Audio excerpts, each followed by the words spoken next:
Astrology simplified bye Chaure में आपका स्वागत है। हम बात कर रहे हैं जन्म कुंडली में शुभ और अशुभ ग्रहों को कैसे देखा जाता है।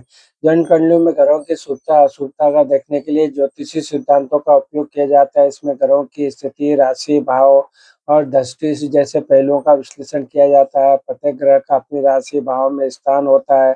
अन्य ग्रहों के साथ संबंध और दृष्टि का भी विचार किया जाता है।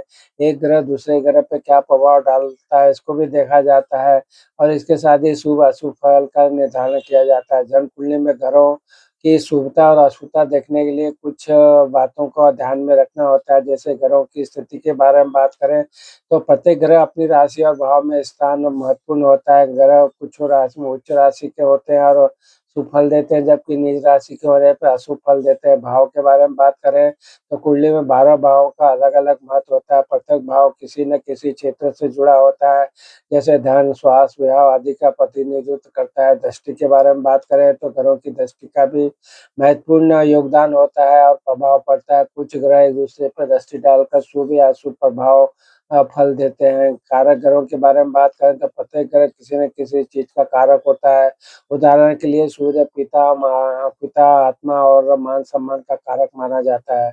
मित्र और शत्रु ग्रहों के बारे में बात करें तो कुछ ग्रह एक दूसरे के मित्र होते हैं और कुछ शत्रु होते हैं। मित्र ग्रहों का साथ होना शुभ माना जाता है, जबकि शत्रु ग्रहों का साथ होना अशुभ माना जाता है।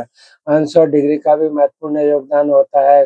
कुछ ग्रहों की जो डिग्री होती है, कुछ अंश शुभ माने जाते हैं, कुछ अशुभ माने जाते हैं। उदाहरण के लिए तो सूर्य लग्न भाव में उच्च राशि में स्थित है तो जातक के लिए शुभ माना जाएगा।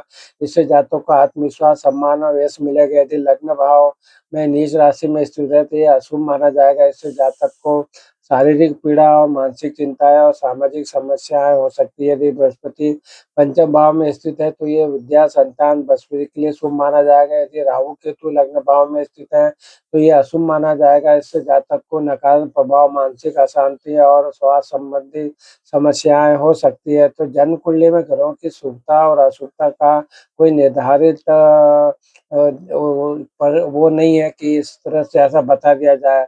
इसमें कई पहलुओं का विश्लेषण करना पड़ता है। अनुभवी ज्योतिषी इन पहलुओं का विश्लेषण कर कर कुछ सटीक जानकारी आपको दे सकता है। कि जब भी आपको इन बातों के बारे में जानना होगा तो आपको अपनी जन्मकालीन कुंडली को कोई जो भी ज्योतिषी है, अनुभवी ज्योतिषी है, उनको दिखाएँगे तो वो इन सब जो बातें हमने बताई है, उसका आकलन करेगा और उसके अनुसार आपको जो भी प्रश्न है उसका वो जवाब देगा आपको। अगर आप संतान से संबंधित है या धन से संबंधित है, विवाह से संबंधित है, तो ये सब पहलुओं को उस भाव से संबंध रख के देखा जाएगा और उसके आधार पर आपको सही जानकारी देने का प्रयत्न करेगा।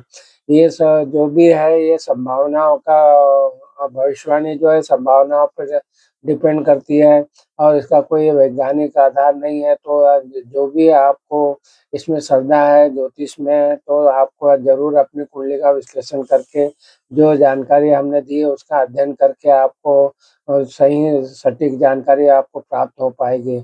आपको हमारे वीडियो पसंद आए तो हमारे चैनल एस्ट्रो सिंप्लीफाइड बाय चौरों को ज़रूर सब्सक्राइब कीजिए और वीडियो को भी लाइक और शेयर कीजिए। आपने हमारे चैनल को सब्सक्राइब किया, वीडियो को लाइक और शेयर किया, इसके लिए आपका बहुत-बहुत धन्यवाद और प्रणाम।